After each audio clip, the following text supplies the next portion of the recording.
আমাৰ গৃহলৈ যদি আমাৰ ইষ্ট কুটুম্ব কোনোবা আহে, বহুদিনৰ মূৰত অহাৰ পিছত কেনেকুৱা আনন্দ লাগে নহয়নে বাৰু? ভাগৱত শুনি আছোঁ, কিন্তু যদি কয় বোলে বাইদেউ আহিছে মা, তেতিয়াহ'লে ৰৈ থাকিবই নোৱাৰোঁ নহয়নে বাৰু? তেনে আনন্দৰ উপভোগ কৰিছে এই সকলক দেখি কৃষ্ণৰ অষ্টমহিষীৰ প্ৰমুখ্যে দ্বাৰকাবাসী সমস্ত নৰ নাৰী সকলে। এতিয়া মন আনন্দ হ'লেহে প্ৰেম ভাৱ জাগিব। মন যদি নিৰানন্দ হয় প্ৰেম আহিবনে বাৰু? নাহিব নহয়নে? এইকাৰণে ভগৱন্তৰ অনন্ত কোটি নাম গণি অন্ত কৰিব নোৱাৰে হয়নে বাৰু? প্ৰথম নামটো আমাৰ নৰৰূপী জীৱসকলৰ জিভাত প্ৰকাশ হয়, সেই নামটো কি বাৰু? প্ৰথমে সেইটো কিন্তু শিশুৰ পৰা বৃদ্ধলৈকে প্ৰচাৰ হয় নহয়নে? কৃষ্ণ হয়নে? কৃষ্ণ নামটো সৰুৰ পৰা ডাঙৰলৈকে লওঁ। কিয় লওঁ বাৰু? কৃষ্ণ নাম ল'লে কি হয় বাৰু? আনন্দ বাঢ়ি যায়, সেইকাৰণে কৃষ্ণ নাম ল'ব লাগে। কিসহেন শব্দ এইটো পৃথিৱী বাচক ভৈলা, ন আনন্দত প্ৰৱৰ্তয়, দুয়ো এক পদ ভৈলে, পৰম ব্ৰহ্ম ৰূপ কৃষ্ণ, নাম আনন্দক মাত্ৰ কয় নহয়নে? নটা আনন্দ আমাৰ ইয়াত সোমাব লাগিব। এই ন আনন্দৰ প্ৰৱেশ হ'লে আমাৰ অন্তৰৰ পৰা বহু বস্তু আঁতৰ হৈ যায়, ঈৰ্ষা আঁতৰি যায়, দম্ভ অহংকাৰ ক্ৰোধ এই সমস্তবিলাক নাশ হৈ যায় আনন্দ আহিলে। আনন্দ নাহিলে এইখিনিয়ে আমাক নিৰানন্দ কৰি ৰাখে। হৃদয় আনন্দ, হৃদয়ত আনন্দ পাইছোঁ হয়নে? স্বৰূপ আনন্দ, আপোনালোকৰ ৰূপবিলাক দেখি কি আনন্দ পাইছোঁ। নিজানন্দ, নিজে নিজে আনন্দ লাভ কৰিছোঁ। সহজ আনন্দ, সহজে আনন্দ পাই গৈছোঁ নহয়নে? প্ৰেমানন্দ, প্ৰেমত আনন্দ হৈ আছোঁ। আৰু এবাৰ কওকচোন কৃষ্ণ নাম হয়নে? মহানন্দ, বেছিকৈ আনন্দ পাই আছোঁ হয়নে? নিতানন্দ, নিতে নিতে আনন্দ দি আছে ভগৱন্তৰ নামত। সেই নাম, সেইকাৰণে কৃষ্ণৰ নামত আমি আনন্দ উপভোগ কৰিব পাৰোঁ। সেইকাৰণে কৃষ্ণৰ নামটো জিভাৰ আগত আমাৰ সদায় প্ৰকাশ হয়। কিন্তু এতিয়া আমাৰ জিভাৰ আগত আপোনালোকক কোৱা নাই কৃষ্ণ, এই অধমৰ জিভাৰ আগত কিন্তু কৃষ্ণ নাম প্ৰকাশ নাই, মনত ৰাখিব। বেলেগ নামে প্ৰকাশ হৈছে, কাৰণ শাস্ত্ৰই কোৱাটো আমাৰ জিভাই ক'বই পৰা নাই। হৰি হেনো দুগুটি অক্ষৰ, জিভা আগে থাকে যাৰ, কাশী গংগা প্ৰয়াগ তীৰ্থক, যাইবাক নালাগে তাৰ। এতিয়া জিভাৰ আগত ৰাম নাম নাহি আমাৰ বেলেগ নাম আহি যায়, সেইকাৰণে বিপদত পৰিলোঁ। তুলনাটো আমাক দিছে। এজন মৃত্যুৰ সময় আহি গ'ল, আজি যাওঁ কালি যাওঁ, ভকতে তেওঁক পৰপালি দি কৃষ্ণ কথা শুনাই আছে, কৰ্ণই কিন্তু শুনা নাই। পিতেক চাকৰিত থাকে, মাতিলে, আহিল, আহিয়েই দেউতাকৰ ওচৰলৈ গ'ল, শুই আছে। দেউতা আপুনি চিন্তা নকৰিব, আপোনাৰ অসুখ ভাল হৈ যাব, মই ডক্টৰৰ ঘৰলৈ লৈ যাম। মই আহি পালোহি নহয়, কওকচোন কিবা খাবলৈ মন আছে নেকি আপোনাৰ? কওক, মই আপোনাক দিব পাৰিম বাৰু, মই আহিলোঁ নহয়। কিন্তু তেওঁ মাতিব নোৱাৰা হৈ আছে, কাণৰে কিন্তু শুনিলে। কৃষ্ণ অকণমান বিজুতি হ'ল আৰু নহয়নে বাৰু? এয়া জগতৰ ঈশ্বৰৰ লীলা নহয়নে বাৰু? আমাৰ ভাগৰ লাগে কি এই কাৰেণ্টটো ভাগৰ নালাগে নেকি হয়নে? বা যি কি নহওক, এতিয়া কথাটো আঁতটো হেৰাই গ'ল নহয়, কোনখিনিত এৰিলোঁ?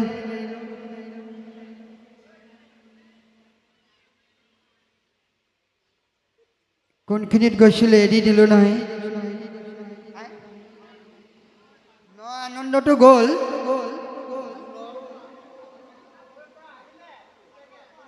কৃষ্ণ কৃষ্ণ কৃষ্ণ, এই হ'ল আমাৰ সহায় সুবিধ বান্ধৱ দেই। এতিয়া আহি পেলাই ক'লে, দেউতা আপুনি কিবা খাব নেকি? মাতিব পৰা নাই, কাণৰে কিন্তু শুনিলে। যেতিয়া মাতটো ওলাল অকণমান, ভকতে কৈছে বোলে আতৈ ৰাম কওক, ৰাম ৰাম। তেতিয়া সেই পিতেকে কৈ যোৱা কথাটো মনলৈ আহি কৈছে, অলপ পালে খাম। এতিয়া ক'ত ৰতি হ'ল দেখিলেনে? পালি দি ৰাম নাম শুনালে, সেইটো মতি নহ'ল, ৰতি নহ'ল। খোৱাটো কোৱাৰ লগতে শুনিলে, ক'ব পাৰোঁতে কৈছে বোলে ৰাম, বোলে অলপ পালে খাম আৰু। গতিকে তেনে অৱস্থা আমাৰ হ'ব নালাগে, কাৰণ আমি এইটোহে প্ৰাণ কৰিব লাগে। কৰ্ণপথে ভকতৰ হিয়া তপবেশ হৰি, দুৰ্বাসনা হৰে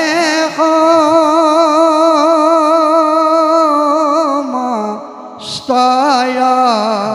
জয় কৃষ্ণ। জলৰজতে কমল যেহেন শৰত কালে, স্বভাৱতে কৰয় নিৰ্মল। স্বভাৱ, আমাৰো স্বভাৱটো যদি থাকে, সেই মৃত্যুৰ সময়ত ৰাম নাম মুখপদ্মহন্তে প্ৰকাশ হ'বই, নহয়নে? এতিয়া চাওকচোন, এইটো বাল্বটো যদি আঁতৰাই দিওঁ পোহৰ থাকিবনে? কি হ'ব বাৰু? অন্ধকাৰ। লগাই দিলে পোহৰ দিব, নহয়নে? পোহৰটো ক'ৰ পৰা আহিল বাৰু? পোহৰটো দেখা পাওঁনে? পোহৰ দিছে, সি যে লুকাই আছিল দেখা পাইছেনে? পোহৰটো ক'ৰ পৰা আহিল? জ্ঞান বিজ্ঞান তত্ত্বত কাৰেণ্ট, হয়নে গুৰু? কাৰেণ্ট সংযোগ কৰি দিওঁতে কাৰেণ্টটো আহি সংযোগ হ'ল, বাল্বটোৱে পোহৰটো দি দিলে। অৰ্থাৎ আমি সমস্ত জনেই হ'ল এই শৰীৰটো এটা বাল্ব। ইয়াত পৰমাত্মা যেতিয়া প্ৰৱেশ কৰিব তেতিয়া পোহৰটো দিব, হয়নে? ক'ব পাৰিব, যাব পাৰিব, খাব পাৰিব, শুব পাৰিব, হয়। কিন্তু সেই পৰমাত্মাক দেখা পাওঁনে বাৰু? নাপাওঁ। গতিকে কেনেকৈ দেখিম? ধ্যানৰ মাৰ্গৰে, জ্ঞান মাৰ্গৰে আমি চালে অন্তৰত দৰ্শন পাম। সেইকাৰণে কৈছে, এই প্ৰাণ বন্ধু কৃষ্ণৰ ৰণে দিয়াশ্ৰিত, কৃষ্ণ নামইহে পৰলোক বিত, জানি হৰি ভকতি এৰিও আল্লাহ, আৰু কি মনুষ্য হৈবা এৰাই তো। আৰু মানুহ হ'ম বুলি আশাটো দূৰ কৰা। মানুহৰ জন্ম থাকোঁতে হৰি ভক্তি কৰি তৰি যোৱা, নহয়নে? কৈছে যদি আশা কৰি পিছৰ জন্মত ল'ম, নহ'বও পাৰোঁ, নহয়নে বাৰু? তেওঁ আমাৰ কিহৰ বন্ধু? প্ৰাণৰ বন্ধু। আপুনি মই দেখা ছাৰ বন্ধু। কিবা এটা অকণমান আগ পিছ হ'লে আপোনাক মই নামাতো, আপুনি আমাক নামাতে, নহয়নে বাৰু? ইয়াত থকা বন্ধুজনক নিবিচাৰিলেও তেওঁ থাকিবই নিৰ্দিষ্ট সময়লৈ, হয়নে? সময় আহিলেহে তেওঁ যাব। কিন্তু আপুনি মই বন্ধুটো দুদিনীয়া কাৰণে, বেয়া পালে মাতবোল নকৰোঁ, আপোনাৰ অগুণবিলাক আনৰ আগত প্ৰকাশ কৰি ফুৰোঁ, নহয়নে? কৃষ্ণই যে ইয়াত থাকোঁতে নাম লোৱা নাই, আমাৰ হৈ কাৰোবাক কৈ আছে নেকি যে নাম লোৱা নাই এইজনে, মই তেওঁক বেয়া পাইছোঁ, কৈছে নেকি বাৰু? নাই কোৱা, নহয়নে? তেতিয়াহ'লে সেইজন কৃষ্ণক দেখিবলৈ আমি পোহৰ পাব লাগিব, নহয়নে বাৰু? তেতিয়াহ'লে আমাৰ শৰীৰটো মানে দেহ, এই দেহটো এটা বন্ধু আছে, সেই দেহৰ বন্ধুটোৰ নাম কি বাৰু? দেহৰো এটা বন্ধু আছে নহয়, যাক আমি কেতিয়াও নিবিচাৰোঁ, সি মৃত্যুৰ সময়লৈকে আমাৰ সংগ এৰি নিদিয়ে। সেই বন্ধুজন কি বাৰু? নাম কি? প্ৰশ্ন বুলি নধৰিব গুৰুসকল দেই। সেই বন্ধুজনৰ নাম হ'ল আমাৰ দেহৰ ছাঁটো। ছাঁটো অন্ধকাৰ দেখা পায়নে বাৰু? নাপায়। কেতিয়া পায়? পোহৰটো আহিলে পায়। বেছিকৈ পোহৰ লাগিলে ছাঁটো মাটিত পৰি যাব, পাৱৰ পৰা ছাঁটো কিন্তু এৰাই নাযায়। সেই ছাঁটোনো কোন? পৰম ব্ৰহ্ম কৃষ্ণ। গতিকে ভাগৱতৰ জ্ঞান যেতিয়া পোহৰ যেতিয়ালৈকে নাপাম, তেতিয়ালৈকে অন্তৰংগৰ সেই পৰমাত্মাক আমি কিন্তু দৰ্শন কৰিব নোৱাৰিম, নহয়নে বাৰু? সেইকাৰণে আমাক জীৱই কৈছে, তৰিবৰ কাৰণে আহিল, সংগী হ'ল মন ভাই। মনক কৈ আছে, তই দৃঢ় কৰি ধৰ, নাম ল। নাম লোৱা মনৰ ভাই, নামৰ বিনে গতি নাই, নহয়নে? তেতিয়া তেওঁক নাম ল'বলৈ কৈছে, বোলে তই যি নাম ল জানি বুজি ল, তয়ো তৰিবি, তোৰ লগত ময়ো তৰিম। এইকাৰণে জীৱই মন ইন্দ্ৰিয়ক কৈছে, শাস্ত্ৰ পঢ়ি তত্ত্ব বুজি লৈছনে মন, পুত্ৰ ভাৰ্যা ধন জন বিষয়তে মন।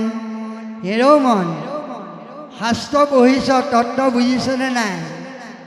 ইপিনে শাস্ত্ৰ পঢ়িছ, ইপিনে পুত্ৰ ভাৰ্যা ধন বিষয়ত মনটো দিছ, লাভ নহ'ব। এই সজাটো বেছি দিনৰ কাৰণে নাই, কিন্তু সিমান দিনৰ কাৰণে তই মাত্ৰ দুদিনৰ কাৰণে সজাত থাকিবি। সজাটো যেতিয়া ভাগি যাব, তেতিয়া তই আৰু নাম ল'ব সুবিধাকণ নাপাবি। পঞ্চভূতি নৰ দেহা এদিন হ'ব চন, মনাই ঐ লগত নিব পাৰিবানে সাঁচতীয়া ধন। এদিন চন্ন হৈ যাব। তুমি বেংকত বেংক বেলেঞ্চ কিমান আছে সেইখিনি নিব পাৰিবা নেকি? ঐশ্বৰ্য বিভূতি লগত নিব পাৰিবা নেকি? একো নোৱাৰা। নিব পাৰিবা একমাত্ৰ এই নাম। নৈৰ পৰা আহিলোঁ আমি, নহয়নে? গাড়ীত আহোঁতে আমাৰ ভাড়া লৈছে। ভাড়াটো দিওঁতে নিৰ্দিষ্ট স্থান পালোহি। যাবলৈ ভাড়া নালাগিবনে বাৰু? গতিকে ঈশ্বৰে আমাক সেই ধনটো দি পঠাইছিল। অহা যোৱা ধন দুইখিনিয়ে দিছিল, কিন্তু ঘূৰি যোৱা ধনখিনি এখন সুন্দৰ বজাৰত খৰচ কৰি পেলালোঁ, যাব নোৱাৰা হ'লোঁ। এতিয়া হাতত ধন নাই, গাড়ীত উঠিলে ধন দিবই লাগিব, নহ'লে হেণ্ডিমেনে আপোনাক মোক নমাই দিব, নহয়নে বাৰু? গতিকে ধনটো উপাৰ্জন কৰিব লাগিব সাধুৰ সংগত। বজাৰখন কোনখন? আহিছিলোঁ মায়া বজাৰলৈ, ভাল বস্তু কিনি খাবলৈ। ভাল বস্তু কিনা নহ'ল, মায়াকেহে কিনা হ'ল। মনৰ ভাৱনা উৰি গুচি গ'ল, হয়নে? গতিকে সেইকাৰণে মনৰ ভাৱনাটো ঘূৰাই আনিবলৈ জীৱ আত্মাই মনক সতৰ্কৰ বাণী দিছে। এজন পিতৃয়ে পুত্ৰক ক'লে, বোপায়ো মই খাই থকা ফলবিলাক ঢুকালোঁ, তোমাক মই 100 টকা দিলোঁ, তুমি বজাৰলৈ যোৱা, মোৰ কাৰণে 100 টকা ফল লৈ আহা। পিতৃৰ বাক্য ৰাখি ফল আনিবলৈ গ'ল বজাৰলৈ। দেখিলে বহুত মানুহ জুম খাই আছে। ইয়াতনো কিয় জুম খাইছে বুলি অকণমান সোমাই গ'ল। গৈ একে আগ পাই গ'ল। তাত দেখিছে এজন মানুহে এটা বান্দৰৰ ডিঙিত ৰছী লগাই তাক ইংগিত দি আছে, সি নাচি আছে। নাচ বান্দৰ খেল দেখুৱাই আছে। খেল সমাপ্ত হ'ল। বান্দৰটোৰ হাতত থাল এখন দিলে, সকলোৱে হাতৰ আগে আগে ঘূৰিলে, সকলোৱে যাৰ পকেটত পইচা আছিল দি দিলে, যোনে যি পাৰে। তাৰ ওচৰ পালে সিওতো দিব লাগিব। এতিয়া টকা আছে 100, ভঙনি নাই। সেই টকাশৰ তাত দি ঘৰলৈ গুচি আহিল। বোলে বোপাই ফল আনিলা? বোলে নাই। কিয়?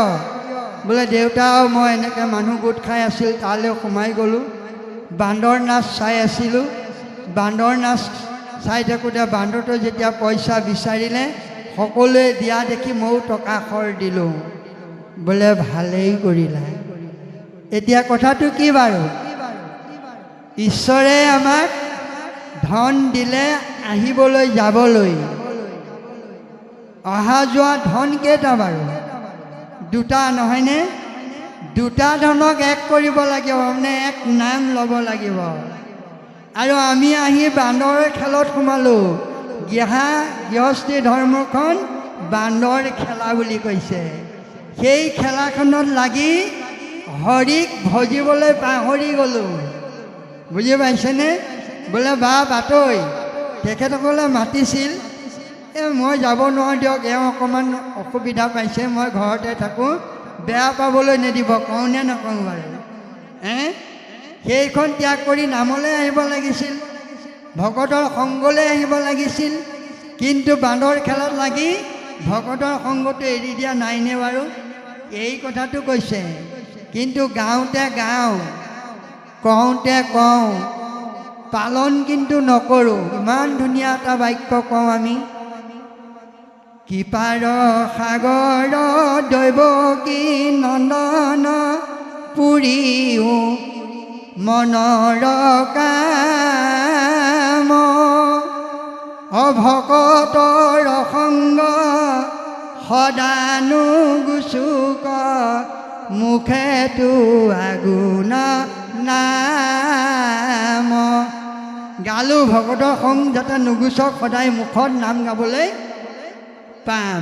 যদি আজি ৰাতি টোপনি ক্ষতি কৰি কাইলৈও যদি মাতে, বোলে বাপ আপুনিয়ে যাৰ কৰা, মোক কালি টোপনি ক্ষতি কৰা, ৰাতি দিনত শুবলৈ নাপালোঁ, এতিয়া বাক্যটো ৰ'লনে বাৰু?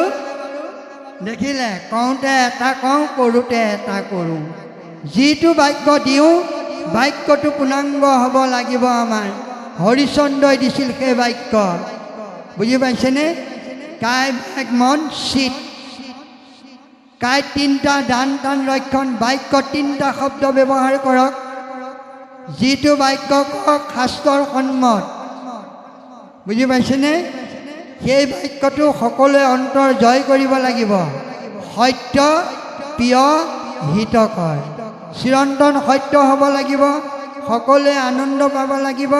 সেই বাক্যৰ দ্বাৰাই সকলোৱে উপকাৰ হ'ব লাগিব। আৰু মনত তিনিটা শব্দ পালন কৰক।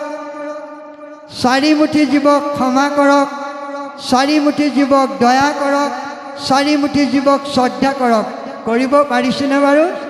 নাই পৰা। এই তিনি কেইটা? 9টা। এই তিনি 9টাই হ'ল একাশীত ভকতিৰ লগত সংযোগ। এক ভকতিক 3 ভাগকৈ নাম সোমাই আছে। বুজি পালেনে? গুণময় ভকতি 9 9 গুণ 81। গতিকে এইকেইটা পালন কৰিব লাগিব। কাৰণ মনটো হ'ব লাগিব গজেন্দ্ৰৰ দৰে, বাক্যটো হ'ব লাগিব কাৰ দৰে? হৰিচন্দ্ৰৰ দৰে, হয়নে নহয়? দেহটো কাৰ দৰে হ'ব লাগিব? 100 জনৰ কাৰণে হাঁহি হাঁহি প্ৰাণ কোনে দিছিল?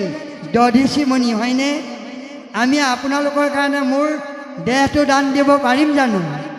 নোৱাৰিম। কিন্তু দিব লাগিব, কৃষ্ণৰ চৰণত দেহ অৰ্পণ কৰিব লাগিব। তেতিয়াহে ভগৱন্তই আপোনাক মোক কৃপা কৰিব, নহ'লে কিয় কৃপা কৰিব বাৰু? এইবিলাক উপমা শাস্ত্ৰ দি আমাক একত থাকিব দিছে। আমি সদায় একৰ পৰা বেছিলৈ আগুৱাই আছোঁ। আমাৰ অভাৱ কেতিয়াও পূৰ নহয়। 1000 টকা যদি পাইছোঁ, অভাৱ পূৰ হোৱাই নাই। আৰু যদি 100 পালোহেঁতেন, মনৰ অভাৱটো গুচে জানো? নুগুচে। গতিকে অভাৱটো পূৰ কৰিব একত যেতিয়া আহিব, ঈশ্বৰে যি দিছে তাতে সন্তুষ্ট লভিব। এজন বিপদত পৰি ক'লে, প্ৰভু আজি মোৰ ভকত এজনক টকা 100 দিব লাগে, মোৰ ঘৰত নাই, প্ৰভু কিবা এটা কৰি তুমি মোক টকা 100 দিয়াচোন, কিন্তু 100 টকা দিলে 50 টকা তোমাৰ নামতে অৰ্পণ কৰি দিম। তেওঁ ওলাই গ'ল, পইচা বিচাৰিয়ে গ'ল সাধুজনৰ ওচৰলৈ। যাওঁতে বাটতে পৰি আছে 50 টকাৰ নোট এখন। বুটলিলৈ ক'লে 50 টকা পালোঁ বাৰু, প্ৰভু তোমাক মই 100 টকা বিচাৰিলোঁ, 100 পালে 50 টকাক তোমাক দিম, তুমি ইমান নিদাৰুণ, তোমাক নিদিওঁ বুলি তোমাৰ ভাগটো তুমি আগতে কাঢ়ি ৰাখিলা নহয়নে? কিন্তু আমি কিমান স্বাৰ্থপৰ চাওক। গতিকে নিস্বাৰ্থত হৰিনাম লওক, নিস্বাৰ্থত কৰ্ম কৰক, তেতিয়া ঈশ্বৰে আমাক সকলোকে কৃপা কৰিব। মূল বস্তু এইটোৱেই। আৰু এই বস্তুটোকে লৈ এই দেহটোক চিনি লওক, ইয়াতে ঈশ্বৰ আছে, ইয়াতে বৈকুণ্ঠ আছে, ইয়াতে 3খন জগত আছে, ইয়াতে স্বৰ্গ মৰ্ত্য পতাল আছে, নাভিৰ ওপৰত 7 আছে, নাভিৰ তলত 7, আৰু ইয়াতেই মাজত পৰম ব্ৰহ্ম কৃষ্ণ আছে নহয়নে? আমাক গুৰুজনে দিছে 14 ভুৱনৰ বন্দ্যস্থান, যাক কৃষ্ণে কৰিলা নিমান। নাভিৰ ওপৰত ভূ ভৱ স মহ জন তপ সত্য, নাভিৰ তলত অতল বিতল সুতল ৰসাতল তলাতল পাতাল হয়নে? এই হৃদিত জানো ঈশ্বৰ থকা নাই? এই 14 ভুৱন, আৰু বেলেগত বিচাৰিলে 14 ভুৱন কেতিয়াও আমি নাপাম। ঈশ্বৰ কৃষ্ণক বেলেগত বিচাৰি গ'লে কেতিয়াও নাপাব। ইয়াত যদি পাই যায়, নয়ন দৃষ্টি এৰি দিলে এই সমস্ত ঈশ্বৰ কৃষ্ণ দৰ্শন হৈ যাব আমাৰ সমস্ত জনাৰ কৃষ্ণ।